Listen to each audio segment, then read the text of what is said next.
Everyone that believes in the system defies it more than the people who know it's ridiculous. Hey, welcome back to Alternating Current. We're back again on Donnie Darko, so please leave a like and comment. People like Kitty Farmer and Jim Cunningham weaponize simple moral frameworks to avoid confronting uncomfortable truths. They fail to, or refuse to, acknowledge that humans are too complex to fit into a lifeline, when one life often has too many factors to fit into any lines at all.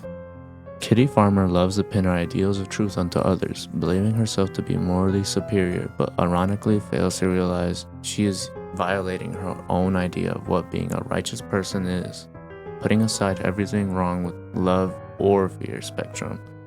She fits very nicely into the fear side, in my opinion. She condemns everything she doesn't understand, such as trying to ban books, and puts others down to make herself feel better.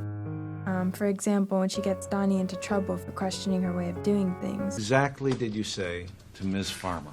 Tell you what he said. He asked me to forcibly insert the lifeline exercise card into my anus. As well as when she calls Donnie's mother, her parenting into question when he does so, completely tossing aside his mother's concern about his well-being due to the recent plane crash incident on his room. This jet engine fiasco, I honestly don't know what's gotten into Rose, him. I'll tell you this because our daughters have been on the dance team together for 2 years, and I respect you as a woman. But after witnessing your son's behavior this afternoon, I have significant doubts about your paths through life must be righteous. I urge you to go home and look in the mirror and pray that your son doesn't succumb to the path of fear.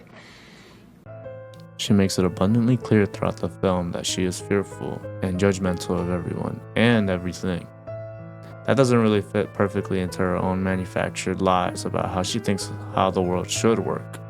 Another very hypocritical figure would no doubt be Jim Cunningham himself.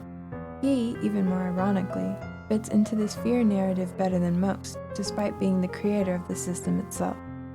Now that we're moving on Jim Cunningham, we see that he accuses Donnie of being afraid of the truth, when the opposite couldn't be more true. This boy is scared to death of the truth. It breaks my heart to say this, but I believe you are a very troubled and confused young man. I believe you are searching for the answers in all the wrong places. You're right, actually. I'm pretty troubled and I'm pretty confused, but I'm afraid, really afraid. Really afraid, but I think you're fucking Antichrist. It's amazing, you know? The man thinks he's telling the truth, and everything he says is just a fucking lie. Donnie calls out the fact that Jim likes to sugarcoat things instead of facing them head on, choosing instead to call things as they are. This likely very much plays into the fact that Jim Cunningham is unhappy with his life. He has a dark history that only he knows of at this point in the movie, and he himself is too afraid to face it because he feels shameful for what he is and refuses to change himself. Interestingly enough, Donnie fits into the love narrative better than both of these characters. And interesting enough, Jim knows what he's doing behind the scenes whenever he's promoting his dungeon, because he was the one that was actually getting content out of those kids. Donnie's interactions with others further enforce the idea that he fits the love narrative better than most of the other characters. He shows genuine care for the people around him, especially Gretchen, and does not attempt to control or judge others based on standards that have no effect in the real world. Rather than projecting his fears onto the world, he internalizes and examines them, which ultimately allows him to act with a sense of purpose. People like to tell him he's crazy because he does not fit into the boxes society wants him to, even though it would make his life easier. Donnie isn't interested in that. He's interested in finding something real, not something that will fit neatly into either good or bad standards. A good example of this is when Miss Farmer tells him he can either participate or face consequences. Ling Ling finds a wallet on the ground filled with money. She takes the wallet to the address on the driver's license and keeps the money inside the wallet. I'm sorry, Miss Farmer, I don't get this. Just place an X on the lifeline in the appropriate place. No, I mean, I know what to do. I don't get this. You can't just lump things into two categories. Things aren't that simple. The line is divided that way. Isn't that simple? I mean, who cares if Ling Ling returns the wallet and keeps the money? It has nothing to do with either fear or love. Fear and love are the deepest of human emotions. Okay. but you're not listening to me. There are other things that need to be taken into account here, like the whole spectrum of human emotion. You can't just lump everything into these two categories and then just deny everything else. If you don't complete the assignment, you'll get a 0 for the day. Donnie refuses to accept a system he does not believe in. He would rather face consequences knowing he was true to himself than accept mediocrity in a fabricated lie. He does this again when he chooses to speak up against Jim Cunningham.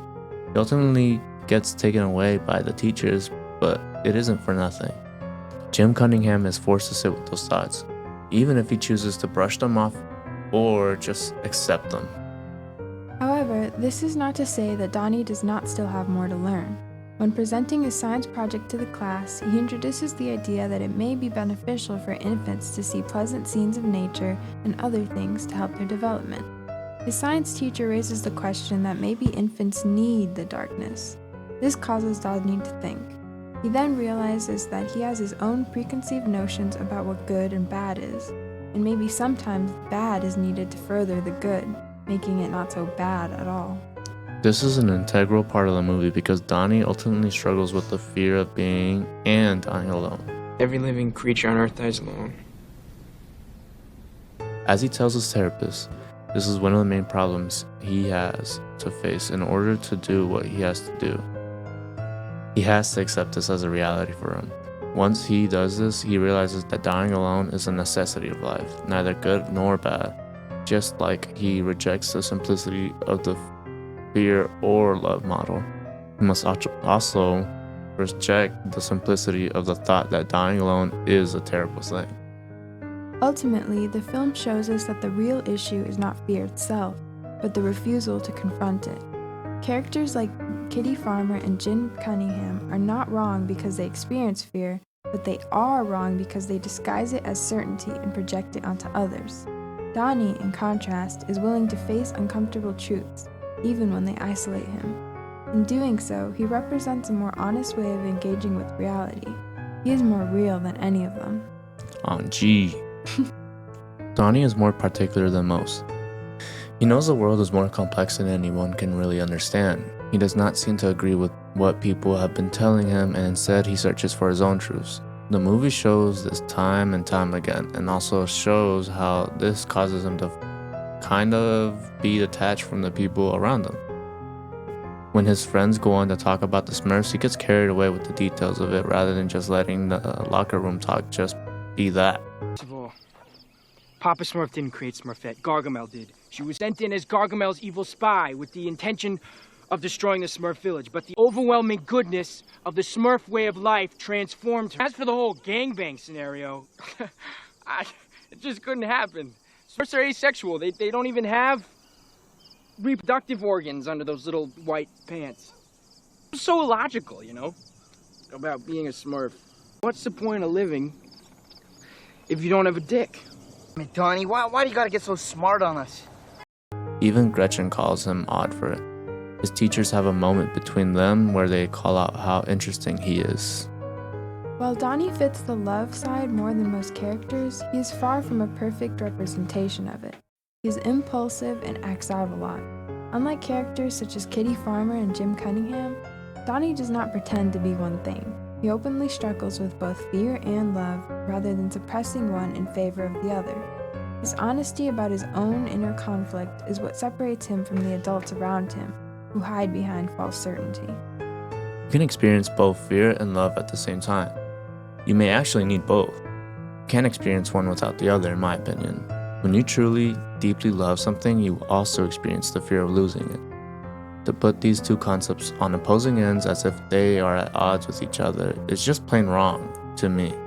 The fact that we are scared of losing people at all is what makes us love in the first place. It would be much harder to love if death weren't an option.